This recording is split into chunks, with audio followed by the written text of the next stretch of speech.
So welcome students. आज का जो हमारा लेक्चर होने वाला है बच्चों वो होने वाला है introduction of types of set. ठीक है, तो स्टूडेंट्स हमने प्रीवियस लेक्चर में जो है हमने सेट के बारे में देखा था कि सेट क्या होता है, हमने सेट की डेफिनेशंस पढ़ी थी। ठीक है, हमने कुछ एग्जांपल्स भी और एक्सरसाइज 1.1 भी हमने यहाँ पे किया था। ठीक है, तो आज जो हमारा लेक्चर होने वाला है बच्चों वो होने वाला है introduction of types of sets, मतलब किस प्रकार के सेट्स होते हैं, किस किस प्रकार के उसमें एलिमेंट्स होते हैं, कुछ कैसे हम उसको लिस्ट कर पाते हैं या फिर उसको कैसे हम समझ पाते हैं, है ना। जैसे इंसान की भिन्न भिन्न स्वभाव होते हैं, भिन्न भिन्न प्रकार के लोग होते हैं, भिन्न भिन्न प्रकार के एनिमल्स होते हैं, वैसे ही बच्चों यहाँ पे भिन्न भिन्न प्रकार के सेट्स है जिसे हमने क्या कर रखा है, लिस्ट कर रखा है। यहाँ पे आप देख सकते हैं कि मैंने यहाँ पे सेट्स के जो टाइप्स है ऑलरेडी लिस्ट कर रखे हैं। ठीक है, तो यहाँ से हम क्या करेंगे कि one by one her set का जो डेफिनेशन है, उसका जो बेसिक कॉन्सेप्ट है बच्चों वो हम समझने की कोशिश करेंगे। ठीक है, तो यहाँ पे आप पहले देख सकते हैं कि हमें दिख रहा है एम्प्टी सेट। ठीक है, क्या दिख रहा है हमें, एम्प्टी सेट। सो बच्चों एम्प्टी सेट मतलब ऐसा सेट होता है जिसमें किसी भी प्रकार का एलिमेंट या फिर ऑब्जेक्ट जो है वो एग्जिस्ट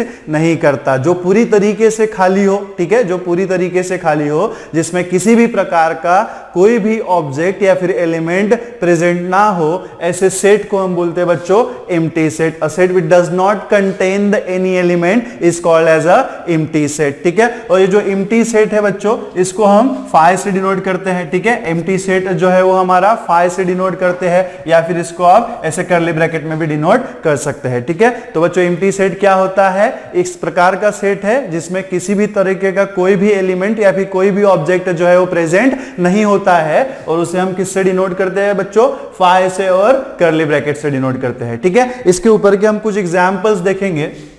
मान लीजिए, ठीक है, मान लीजिए कि ए कोई भी एक सेट है कि A is a set such that X is a element. ठीक है, X is a element, X is a natural number, X is natural number between X is greater than 2। ठीक है, X is greater than 2 and less than 3। ठीक है, तो बच्चों आपको यहां पे ये सेट दिया हुआ है कि जो X है, ठीक है, A इज अ सेट, इसमें क्या कंडीशन दिया हुआ है, X is a natural number such that X is greater than 2 and less than 3। तो बच्चों आप देख सकते हैं कि यहां पे ये जो कंडीशन आपको दिया हुआ है कि X is greater than 2 and less than 3, तो यहां पे 2 एंड 3 के बीच में कोई भी नेचुरल नंबर एग्जिस्ट नहीं होता है ना। 2 एंड 3 के बीच में क्या होता है, कोई भी नेचुरल नंबर एग्जिस्ट नहीं होगा, तो इसमें किसी भी तरीके का एलिमेंट एग्जिस्ट होगा क्या, नहीं होगा बच्चों। तो यहां पे क्या होगा हमारा, A is equals to 5, that is A is a empty set. A क्या है हमारा यहाँ पे, एम्प्टी सेट है। ठीक है, मान लीजिए कोई B हमने यहाँ पे सेट लिया हुआ है, ठीक है, या फिर B is a set collection of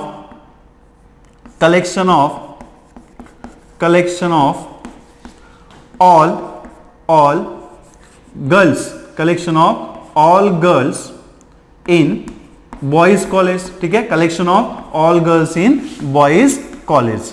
ठीक है, collection of all girls in boys college. ठीक है, तो बच्चों यहाँ पे आप देख सकते हैं कि बी ए इस प्रकार का सेट है जिसमें क्या है, किस प्रकार का सेट है जिसमें कलेक्शन ऑफ क्या है, all the girls in boys college. ठीक है, बट यहाँ पे बॉयज कॉलेज में गर्ल्स हो सकती है क्या बच्चों, नहीं हो सकती है ना, बॉयज कॉलेज में जो है वो गर्ल्स नहीं हो सकती है बच्चों। तो यहाँ पे क्या होगा बच्चों, फिर से बी इज इक्वल टू जो है हमारा क्या हो जाएगा, एम्प्टी सेट हो जाएगा। B is empty, why B is empty, because किसी भी बॉयज कॉलेज में गर्ल्स जो है वो अलाउड नहीं है या फिर गर्ल्स जो है वो नहीं होती है, तो therefore B is equal to क्या हो जाएगा हमारा, एम्प्टी सेट। ठीक है, कोई और एग्जांपल देखते हैं हम यहाँ पे। सो मान लीजिए कि C is equal to set है such that X is a element of C, X is a member of C such that X is real root, X is a real root of, ठीक है, X is a real root of x square plus 5 is equals to 0। ठीक है, तो बच्चों आपको यहाँ पे क्या दिया हुआ है, X is a element of C, that is X belongs to C, है ना, X belongs to C if and only if, कब होगा, when x square plus 5 is equals to 0 is, sorry कब होगा, when x is real root of x square plus 5। ठीक है, तो ये जो x है वो C का मेंबर होगा, तभी होगा जब क्या होगा कि x स्क्वायर प्लस 5 का जो रूट है वो कैसा आना चाहिए, रियल रूट आना चाहिए। तो देखते हैं हम लोग बच्चों की x स्क्वायर प्लस 5 का रूट जो है वो रियल आता है या नहीं आता है। ठीक है, कि मान लीजिए x square plus 5 is equals to 0। So इसको अगर आप सॉल्व करते हैं तो आपको यहाँ पे मिलेगा x square is equals to -5 और x square is equals to -5। इसी का मतलब क्या होता है बच्चों, x अंडर रूट ऑफ -5। ठीक है, इसी को आप कैसे लिख सकते हैं, that is x is equals to under root of -5 into 1, है ना। So x is equals to under root of -1 into 5। ठीक है, इसको अगर हम आगे सॉल्व करें तो इसी को आप कैसे लिख सकते हैं, under root of -1 into 5 under root of 5। ठीक है, देन इसी को अगेन आप कैसे लिख सकते हैं, अंडर रूट ऑफ -1 जो होता है बच्चों होता है i, अंडर रूट ऑफ -1 जो होता है i। So i into under root of 5, तो यहां पे आपको मिलेगा बच्चों x is equals to under root of 5 into i। तो इस ऑब्जर्वेशन के ऊपर से आप बच्चों क्या देख सकते हैं कि ये जो x का वैल्यू है वो आपको इमेजिनरी मिल रहा है। क्या मिल रहा है, इमेजिनरी मिल रहा है। बट आपको क्या बोला था कि x कैसा है, यहाँ पे रियल है। तो x is a member of c, x जो है वो c का मेंबर होगा, पर कब होगा, वो तभी होगा जब x का वैल्यू क्या आएगा, रियल आएगा। बट यहाँ पे आप देख सकते हैं कि x की जो दो पॉसिबल वैल्यूज है दोनों भी इमेजिनरी है। यहाँ पे रूट है इसलिए प्लस माइनस होता है ना। ये क्वाड्रेटिक इक्वेशन है, क्वाड्रेटिक इक्वेशन के आपके दो पॉसिबल रूट्स आते हैं। तो यहाँ पे जो दोनों रूट्स आपको मिले हैं वो कैसे मिले हैं, इमेजिनरी मिले हैं। इसमें से कोई भी रूट जो है वो कैसा है, रियल नहीं है। So that means what, this से, ठीक है, दिस सी इज अगेन, ठीक है, ये जो आपको सी दिख रहा है वो भी कैसा है, हमारा एम्प्टी सेट है। ये भी कैसा है, हमारा एम्प्टी सेट है। तो बच्चों ये हो गया हमारा एम्प्टी सेट के बारे में। एम्प्टी सेट क्या होता है, it is a set which does not contain any element और ऑब्जेक्ट, जो पूरी तरीके से खाली हो, जिसमें किसी भी प्रकार का कोई एलिमेंट ना हो, ऐसे सेट को हम क्या बोलते हैं बच्चों, एम्प्टी सेट बोलते हैं। ठीक है, देन बच्चों हमारा नेक्स्ट डेफिनेशन है, दैट इज, ठीक है, दैट इज फाइनाइट और इनफाइनाइट सेट। ठीक है, फाइनाइट और इनफाइनाइट सेट। ठीक है, तो आपको पता है कि फाइनाइट मतलब क्या होता है, कि फाइनाइट का मतलब क्या होता है, जिसे हम काउंट कर सके। ठीक है, फाइनाइट मतलब क्या, जिसे हम काउंट कर सके। ठीक है, दैट इज काउंट, जो काउंट होता है या फिर काउंट होता है। और इनफाइनाइट का मतलब बच्चों यहां पे क्या होता है, इनफाइनाइट। इसका मतलब यहां पे क्या होता है, अनकाउंटेबल। इसका मतलब यहां पे क्या होता है, अनकाउंटेबल। ठीक है, फाइनाइट जो है वो क्या होता है, काउंटेबल होता है। ठीक है, और इनफाइनाइट जो क्या होता है, अनकाउंटेबल। फाइनाइट मतलब जिसे हम काउंट कर सके, और इनफाइनाइट मतलब क्या होता है, जो अनकाउंटेबल होता है या फिर अनंत होता है या फिर इनफाइनाइट होता है। ठीक है, तो बच्चों फाइनाइट सेट का डेफिनेशन क्या है, फाइनाइट सेट क्या होता है, एक ऐसा सेट जिसके एलिमेंट्स आप काउंट कर सके। ठीक है, एक ऐसा सेट जिसके एलिमेंट्स आप काउंट कर सके, इस सेट को हम बोलते हैं फाइनाइट सेट। और अगर वो फाइनाइट नहीं होगा तो वो क्या होता है, इनफाइनाइट होता है। तो आप कैसे लिख सकते हैं, a set in which we can count the elements is called as a finite set, otherwise it is infinite set। ठीक है, तो इसके एग्जाम्पल क्या होंगे बच्चों, ठीक है, इसके एग्जाम्पल क्या हो सकते हैं। अगर मान लीजिए यहाँ पे a is equals to set है 1 2 3 एंड 4, तो आप यहाँ पे देख सकते हैं कि इस सेट के जो एलिमेंट्स है इसे हम काउंट कर सकते हैं। और अगर हम इसे काउंट कर सकते हैं तो इसे हम क्या बोलेंगे, फाइनाइट सेट। इसे हम क्या बोलेंगे, फाइनाइट सेट। मान लीजिए यहाँ पे हमने कोई और एग्जाम्पल लिया हुआ है। ठीक है, जैसे n is a set of natural number, n is a set of natural number is infinite set. ठीक है, इज इनफाइनाइट सेट। तो सेट ऑफ नेचुरल नंबर कैसा होता है बच्चों, इनफाइनाइट सेट होता है। क्यों इनफाइनाइट से होता है, कि वहां पे नंबर ऑफ नेचुरल नंबर्स होंगे, बहुत सारे नेचुरल नंबर्स हो सकते हैं। So therefore n is a set of natural number is a infinite set. ठीक है, तो बच्चों आपको समझ में आ गया कि इनफाइनाइट सेट और फाइनाइट सेट क्या होता है। फाइनाइट सेट मतलब क्या, किसी भी सेट के एलिमेंट्स को अगर हम काउंट कर सके, ऐसे सेट को हम बोलते हैं बच्चों फाइनाइट सेट। और अगर हम उसे काउंट ना कर सके तो उसे हम बोलते हैं बच्चों इनफाइनाइट सेट। ठीक है, यहां पे एक और एग्जांपल आप ले सकते हैं कि किसी भी नेचुरल नंबर का डिवाइजर अगर आपने लिया हुआ है, ठीक है, set of divisor of given natural number, है ना, set of divisor of given natural number की मान लीजिए अगर हमने यहां पे, ठीक है, मान लीजिए यहां पे हमने बोला है डिवाइजर ऑफ 20, ठीक है। मान लीजिए हमने यहाँ पे बोला है डिवाइजर ऑफ 20, तो 20 को डिवाइड करने वाले सारे नेचुरल नंबर का जो सेट है वो यहाँ पे बनेगा, और उसको भी हम काउंट कर सकते हैं, और उसे अगर हम काउंट कर सकते हैं बच्चों तो वो क्या होगा, हमारा फाइनाइट सेट होगा। और अगर हम काउंट ना कर पाए ऐसे सेट को बच्चों हम लोग क्या बोलते हैं, इनफाइनाइट सेट बोलते हैं, ठीक है। क्या बोलते हैं हम, इनफाइनाइट सेट बोलते हैं, ठीक है। देन बच्चों हमारा नेक्स्ट जो डेफिनेशन है वो है ऑर्डर ऑफ दिस सेट और कार्डिनलिटी ऑफ दिस सेट, ठीक है। ऑर्डर ऑफ दिस सेट और कार्डिनलिटी ऑफ दिस सेट, ठीक है। तो बच्चों ऑर्डर ऑफ दिस सेट क्या होता है, ठीक है। ऑर्डर ऑफ दिस सेट क्या होता है, the number of distinct elements in the given set, ठीक है। The number of distinct elements in a given finite set, remember the word given finite set, so the number of distinct elements in the given finite set is called as a cardinality, इसे हम क्या बोलते हैं, cardinality, ठीक है। तो इसको अगर आप एग्जांपल करना चाहे तो cardinality of जो सेट है, मान लीजिए कि A हमारा कोई सेट है, ठीक है, S जो है कोई सेट है, तो cardinality जो है या फिर ऑर्डर जो है इसको हम इस प्रकार से डिनोट कर सकते हैं, ऑर्डर ऑफ S, ठीक है। ये डिनोट करने का तरीका है बच्चों कि अगर S जो है कोई एक सेट है तो ऑर्डर ऑफ सेट हम कैसे लिखेंगे, ऑर्डर ऑफ सेट, ठीक है। और क्या लिखेंगे आप यहाँ पे, n ऑफ S, इसको आप चाहे तो ऐसा भी आप पढ़ सकते हैं, ठीक है। कार्डिनलिटी ऑर्डर ऑफ सेट और कार्डिनलिटी ऑफ सेट, ठीक है। तो बच्चों कार्डिनलिटी ऑफ सेट क्या होता है, कार्डिनलिटी ऑफ सेट क्या होता है, the number of distinct elements in a given finite set, ठीक है। तो इसको अगर हम एग्जांपल के थ्रू समझना चाहे, ठीक है, तो यहाँ पे आप बच्चों एग्जांपल ले सकते हैं, ठीक है। यहाँ पे आप एग्जांपल ले सकते हैं कि मान लीजिए A जो है कोई एक सेट है, इसमें हमने एलिमेंट लिया हुआ है x और हमने यहाँ पे कंडीशन लगाया हुआ है, ठीक है। यहाँ पे हमने कंडीशन लगाया हुआ है x is a even natural number, ठीक है। x is a even natural number, x is a even natural number less than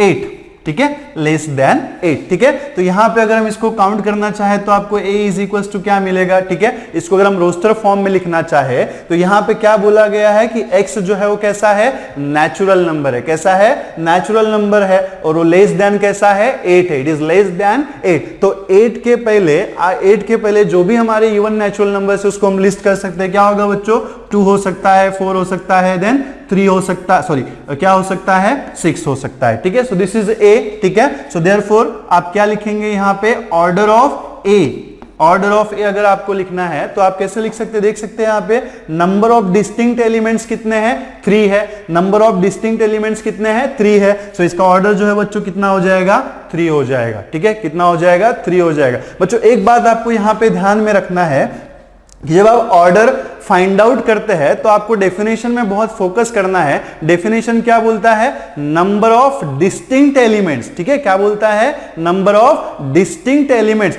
जो नंबर रिपीट्स होते हैं उनको आपको काउंट नहीं करना है। फॉर एग्जांपल अगर मान लीजिए यहाँ पे b इज इक्वल्स टू कोई सेट है जिसमें हमने एलिमेंट लिया हुआ है 1 2 3 4, है ना। तो यहां पे आप देख सकते हैं बच्चों कि यहां पे क्या हो रहा है, 1 2 3 3, यहां पे आप नंबर ऑफ एलिमेंट्स देखेंगे तो आपको 5 दिख रहा है ना। नंबर ऑफ एलिमेंट्स अगर आप यहां पे नोट करेंगे तो कितने बच्चों, 5 है। बट डेफिनेशन हमारा क्या बोलता है कि नंबर ऑफ डिस्टिंक्ट एलिमेंट्स आपको काउंट करने हैं, जो नंबर्स रिपीट होते हैं उनको आपको काउंट नहीं करना है। जैसे यहां पे 3 जो है वो रिपीट हो रहा है, अगर 3 रिपीट हो रहा है तो इसको हमें एक ही बार कंसीडर करना है। तो अगर आप इसका ऑर्डर फाइंड आउट करेंगे तो कितने डिस्टिंक्ट एलिमेंट्स है बच्चों, 1 2 3 एंड 4, मतलब कितने नंबर्स हो गए total, 4। So order of b is equals to आपको यहां पे मिलेगा 4। कितना मिलेगा आपको, order of b is equals to 4, ठीक है।